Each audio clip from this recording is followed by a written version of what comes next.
Hello everyone and welcome back to Xenoblade Chronicles. In the last episode we explored Exile Fortress and the giant ruins here in Satoral Marsh. Learned a lot and we got something interesting called the Daring of the Giants. That'll come into play long in the future. For now, we're going to be spending this episode doing some more side quests in Satoral Marsh. We've got a whole series of them to do. Only side content once again this episode, so if you want some story progress, next episode is the episode for you.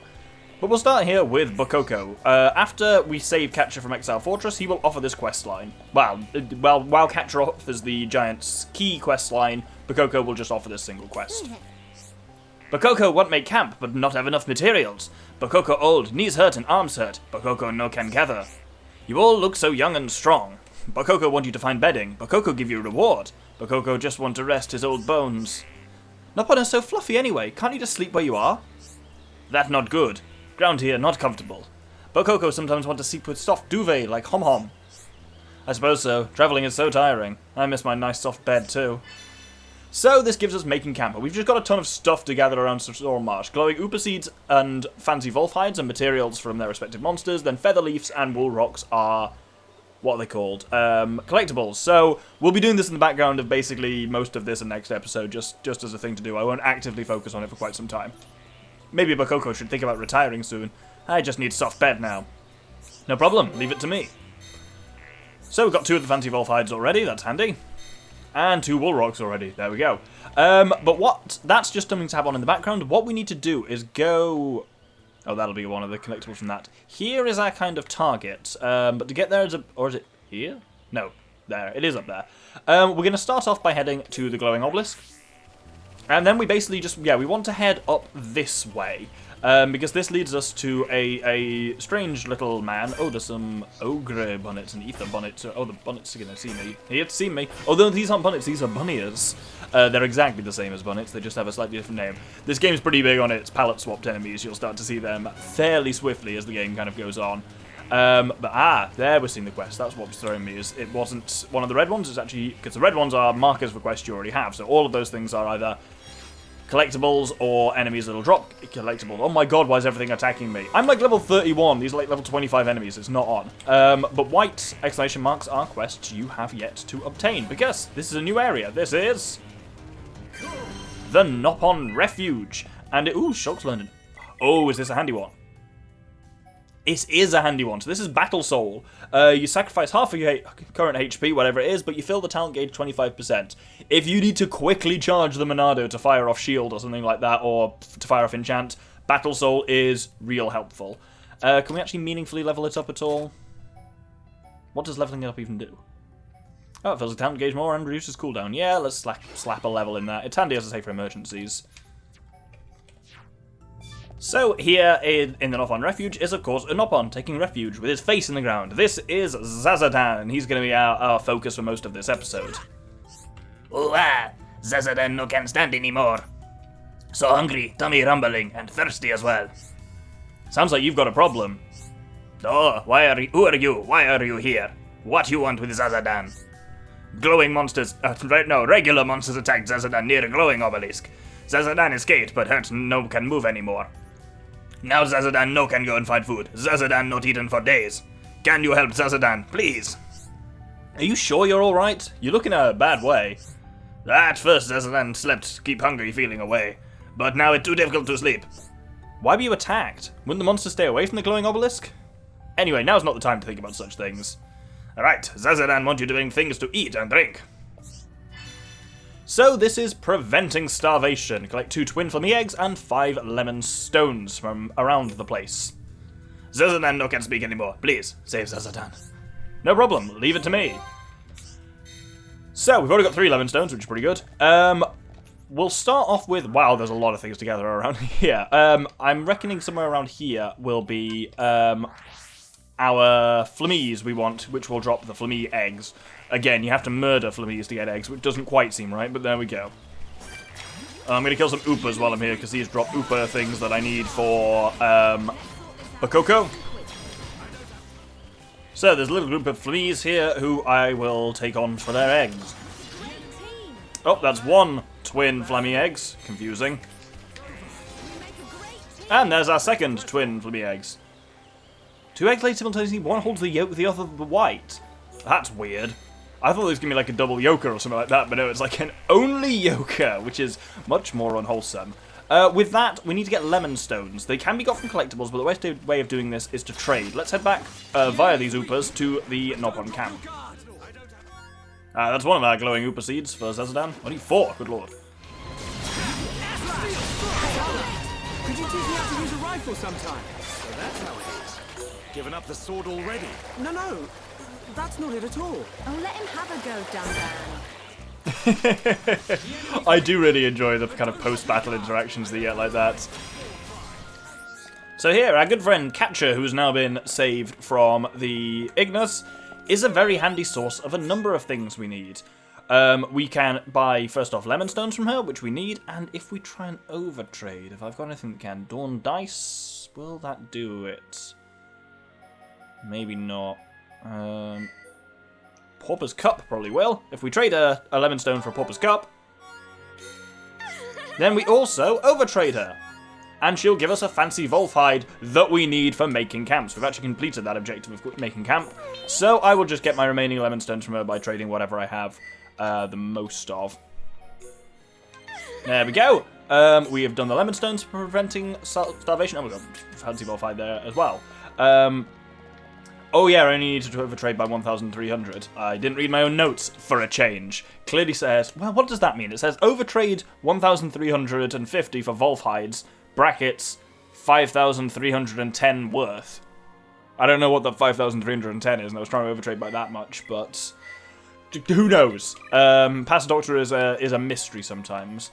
Just seeing how the Collectopedia is doing. Oh, let's fill in some stuff that we can complete. Obviously, you can fill in stuff without completing a full row. I just don't like to. I prefer to wipe out a kind of full row when I can. So we've got a strength up for parts, and we get haste here. So haste increases the speed of auto attacks. That can be really handy on Dunban or on Ryan, for anyone who's wanting to kind of draw aggro. Dunban especially, because it charges his talent gauge, talent art, which is really powerful. His, what's it called? Blossom Dance. None more can be filled in for now, and yeah, this one on the top right is going to be a huge balls, the Forget You Not. I'll talk about that in a couple of episodes' time, I guess. No, not enough slots on Dunban for the haste, and frankly, he'll make better use of the double attack. So, with the lemon stones obtained, let's return to Zezadan. Unfortunately, this is one of the annoying things. The Nopon Refuge is a location, not a landmark, so we just have to walk there every time, which is mildly irritating. Oh, it blocked him entirely. Looks like Ryan's talking there. You brought for me? They look really yummy. I don't know why it sounds like Waluigi. That's the way I've gone for this. Good choice. Zezadan feels much better now. You're such nice people. Well, that's that. Well, that's Ryan. Well, that's that. Yeah, great job, everyone. You saved Zezadan's life now. Zezadan have have to die now. Thank you so much. Zezadan give you these as thanks. His accent changes, I think, every time he talks, like many characters in this. But there we go, that completes preventing starvation. Ooh, levels up for people. Arts learned, affinity coins. Who learned an art? Was that Charlotte or was that Dunban? I wasn't actually watching properly. It was Dunban, what we got? Oh, Tempest Kick, this is an interesting one. So, like I've said, a load of Dunban stuff chains off Gale Slash. Whenever you can level up Gale Slash, which I currently can do, having as low a possible recharge on Gale Slash is great because it starts the combo with Electric Gutbuster and Steel Strike that breaks and topples, the combo with Worldly Slash that inflicts strength down and does extra damage, and now it does a combo with Tempest Kick. Tempest Kick is a ranged ether attack where he basically boots his foot towards him and hits him with a shockwave. It's interesting because, A, if you use it after Gale Slash, it removes a buff from the opponent, which can be kind of cool. It also is a ether type attack, so it uses ether, which Dunban doesn't have great ether, but there we go. But it's also purple, so you can kind of use it in some chain attacks with Charla's Thunderbollt, who's the only other person we've got who's got purple arts, and Tranquilizer as well, because they're kind of like statusy ether attacking arts. So interesting chain options there. Might as well chain this to Dunban since he's got a load of infinity coins from Charla. He'll get increases damage dealt by ether attacks, because why not? Oh, we can now get this physical defense buff when starting with high level enemies on Charla as well as on Ryan, which can just kind of help spread that load. And again, Shulk's ether can go up, I think. Oh, no, it's only ether art attacks, so it doesn't do his thing. Oh, well, we'll leave it on there anyway for now. But yes, Zazadan now will offer us another quest. Can you help Zazadan again? Monsters that attack Zazadan so scary, Zazadan no can go out. That's a bit of a pain. It is a problem. That wasn't Dunban, and I don't tend to read out those little affinity comments anyway. If Zazadan got to find food, monsters attack him again. Zazadan no want to go out until it's safe. You can help Zazadan. You save Zazadan's life. It is your job to keep Zazadan safe. Why are all the Nopon we meet so weird? Would you rather we hadn't saved you? Zazadan only joking. Zazadan really grateful. There's still lots Zazadan has to do. Yeah, I knew you were joking. What do you want us to do? Zazadan no can go out. It's still too dangerous. Monsters that attack Zazadan are near glowing obelisk. They ogre bunnies. Zazadan want you to kill them. So this gives us defeat 8 ogre bunnies. You're so kind to help Zazadan. Zazadan still not feeling too well from last time. Good luck. No sweat, we'll be done before you know it. I'm actually, I think, getting better at doing Ryan's voice, it feels. But the ogre bunnies are all clustered down here. You may actually have to respawn at the glowing obelisk and come over to actually get a chance to fight them again. Because there may not be enough here to actually kill 8. Oh, looking at the map, it looks like there absolutely is. Cool, let's kill some bunnies. I'll stay off camera unless something exciting happens. that was an amusing one. Born in a world of strife. Suck on this. Sometimes quotes do chain together hilariously. I've heard people talk a lot of shit about the quote fest that is Xenoblade's fights, but I think it's actually pretty realistic. Like, if you had a group of what are at this point pretty close friends, like fighting together, they wouldn't just be fighting in silence. There'd be a lot of like, to you, oh, nice hit, good dodge, Shulk. That I feel is more realistic than just silent fighting. Or, you know, shouting the names of attacks, but, you know, it's Japanese, so everyone has to do that, apparently. Your turn. Here I come. I am powering Dunban. Bunny at ham was that called? I'm pretty sure you don't get ham from, like, rabbity things. Unsettling. Ooh, a gold chest. Empress arms, you say. Evening sickle, you say. A 2-slotted Dunban weapon. Absolutely. And strength up arms for Ryan as well. Well, anyone can technically use heavy armor, but it's mostly useful on Ryan at the moment, because Dunban needs the agility, which you would lose from heavy stuff. Okay, better min, lower max, better crit, 2 slots. Yeah, let's go for that. So, let's remove the gems. Put on the evening sickle. And we can now put on that haste gem we got. That'll be handy. That's a very Dunban-flavoured gem as well. There we go. Double attacks and faster auto attack. Nice. Oh, he's got a load of slotted stuff. I never put any gems on. Well, agility up it is then. That's the Dunban gem. Strength also handy. I'll give him that new strength up 3 unless Ryan's got a slot for that, which he hasn't because Ryan has nothing slotted. It's all... Yeah, slotted heavy armor this early in the game is pretty rare. Most heavy armor stuff tends to be unique, which means it comes with a gem stuck into it, which is, hey, better than nothing. Jesus Christ. Well, I mean, they said it was called Evening Sickle, but that looks utterly... I mean, it's kind of cool, but also absurd, so we won't be using that, I think. Ah, those are just the arms are just a better version of the arms I already have on Ryan. Heavy armor, strength up 2 gem. Beautiful. There we go. We've taken out all the bunnies. Confusingly, Charlotte said this is the last one, but she was referring to enemies in this battle. Ooh, another gold chest. Let's keep on going like Ooh, this, guys. got some nice more heavy armor for Ryan as well. Let's see if there's actually anything useful. Well, the Empress Greaves are exactly what we already have. I think it was another set of Empress Arms, which, again, we already have. I got most of the Empress gear for Ryan, you might have noticed. You killed him for Zazadan? Zazadan really happy. Well, that's that. But Zazadan feel like he forgot something important. Oh, never mind. This time to say thank you. I don't know if I said time to say thank you. This to say thank you. Please take. And that completes Zazadan in danger and gets us some... Well, a helmet that's not great, but agility up, always handy for Dunban and Shulk. But now he will offer another crowest. You can help Zazadan. There's another monster that want to eat Zazadan, a flying monster. That's a bit of a pain. There should be no problem for you with your Defense Force training. This is even worse than the 1,000 push-ups Vanguard makes us do.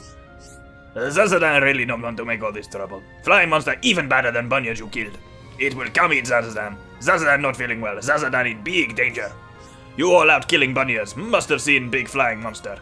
Should have thought we killed flying monster for friend Zazadan. That is some interesting logic. I doubt that Homs would arrive at same conclusion. I made Dunman. No one think Homs arrive at same conclusion. Dunman said, talked in Nopon speech. Zazadan no care about that. Big one monster want to kill Zazadan. It looks as if we have no choice. Will you tell us the name of this monster that is out to get you? Sunlight Schweig. Sunlight Schweig. What a name. Maybe you're German there for a moment. On Baron Moore. Zazadan want you to kill it. It should be easy for you. So yes, defeat Sunlight Schweig on Baron Moore only during the daytime. Zazadan knew you would help. Zazadan so happy. Thank you. No sweat, we'll be done before you know it. So, Baron Moore is where we need to go, which is just kind of out there, and only during the daytime. So let's go to the Silent Obelisk and work from there. Now it's foggy, but there we go. That will be it. There we go. It's a Rogel type enemy. Oh, I didn't get Battlestar Affinity with it. Balls. Okay, this might be a little bit more interesting. Should be fine, but there we go. Because it's a unique monster, I will actually talk through the fight a bit. I've got the aggro, which is fine. We're in a nice fighting combo here for big, scary enemies, because we've got Dunban and Ryan, who can both aggro and put out a hell of a lot of damage, and then Charla doing support on the back. Ryan's drawing the aggro pretty well, and I'm locked on. That's all what I like to see. And so now it's basically just about waiting and hopefully sustaining this and seeing if we can build up to a chain attack. This guy won't really break or topple because he's a flying enemy, and they very rarely do, so...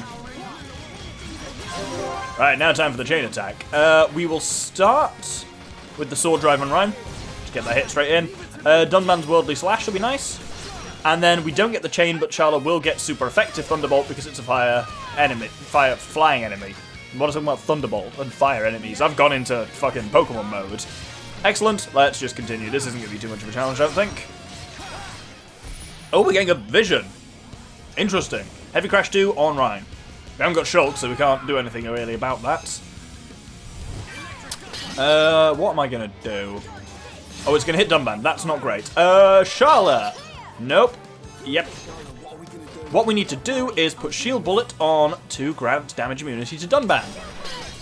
And look at that. It's going to do significantly less. I always thought damage immunity makes you fully immune to damage, but it just soaks up. So, Shield Bullets, as it currently stands, soaks up 500 damage. Importantly, it means that Dunban survives that, and hopefully I can try and take these days, which is not great. I'm going to go and help him a bit, and then hopefully Ryan can take and keep the aggro now. Let's dive about this guy. Yeah, a lot of, we're seeing it here, a lot of unique monsters have an aura called Craze that activates when they're half health, and makes them a lot more dangerous. I bet you it won't be able to use that thingy, Heavy Crash in the first half of the battle. That's going to hit me, but that's fine for now. I can take that damage. If Charla heals me, I can tank it even more. Can you heal Blast onto Ryan, please? Thank you. This is how we change the future. This is the first we've actually, there we go, really been seeing much of Vision, so it's actually kind of cool to see him. Obviously, we didn't have Monado Shield, would have worked against that as speed as well, potentially. Ooh, more exciting things. I suspect the Journey Diadem looks like it'd be really handy for Charla. The Queen Cluster, as I say, it's a long time before you get a gun, which is actually better than Gado's Rifle, because it's powerful, and those 3 slots are chef's kiss. Okay, that's a little bit better in some stuff, but the auto attack is much worse, and yeah, not having Electric Plus and those 2 things, and honestly, more room for Ether Ups if I had the gems on them, frankly. But the Journey Diadem might be kind of good, because that's an Ether Up 3. Ha! Charla, always outfitted with yellow gems, because that's what she does. Oh, that looks kind of cool, the Brain Rifle. I also like the name Brain Rifle. Let's go for that visual for a bit. With that, of course, we have defeated Sunlight Schweik, so let's head back up to Zazadan. Ah, that's our 3rd Wool Rock as well that we needed for making camp. So I think it's only the Oopa things left to get now. And that's our final glowing Oopa Seed. So I believe that's now everything done on making camp.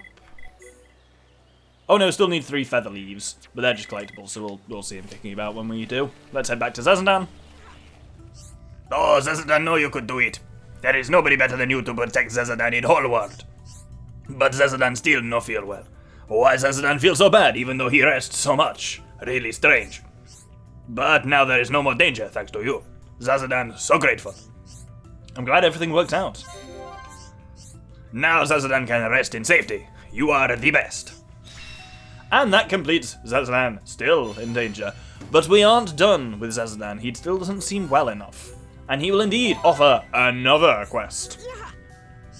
Zazadan still worried about something. Zazadan still feel better. Still feel bad even. Why Zazadan no get better? That doesn't sound good.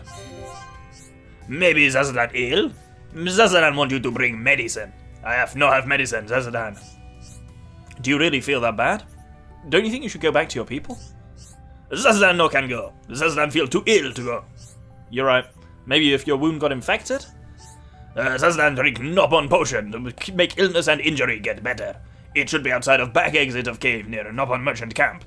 Sorry, but Zazadan want you to find and bring for him. So this gives us It's All in the Mind. Collect some Nopon potion. Sorry to ask for so many things, but Nopon potion definitely makes Zazadan feel better. No problem, leave it to me. Let's do our best, guys. If anyone grazes their knee, I'll be here to patch them up. So, as he says, we need to start by heading back to the Nopon merchant camp. Then over here behind is the way into the cave. I think we did actually go through this cave earlier, like when we first came to Satoru Marsh. I think I wandered up here while I was just letting the music play because I wanted to show off the night music of this place. And frankly, there's never a bad... You can never do that enough. It's one of the most striking points of the early stages of this game when you first come here and you're like... You see it in the daytime, it's like, eh. I think, honestly... The reason Satoru Marsh Night works so well, a huge part of that is the fact that Satoru Marsh in the day is just a bit grey and dreary, and like, I wanted to replicate, for you, viewer, my experience of first coming here, which was the opening cutscenes and stuff were in the daytime, and I was like, oh, this area's a bit just a crap swamp, fine, whatever, and then it changed to night, and I was like, holy shit, this is fucking beautiful, and I did test it out. I felt it didn't have the same impact doing the kind of opening cutscene with Dixon when you first come to Satoru Marsh, doing that in the nighttime, because then you're like, oh, this is just really cool straight off the bat, and you just don't get that same level of impact as seeing the change actually happen. But then it means like Shulk's like, wow, I've never seen anywhere like this before. It's like, what? A grey swamp? It's clearly some parts of that cutscene are designed to be at night. Ah, there was a thing I meant to get down there, but I didn't get there because there's a waypoint in there that we haven't got yet. But we'll get it in a bit. Let's return. I mean, I basically walked all the way back to him while talking, but let's return to Zazadan.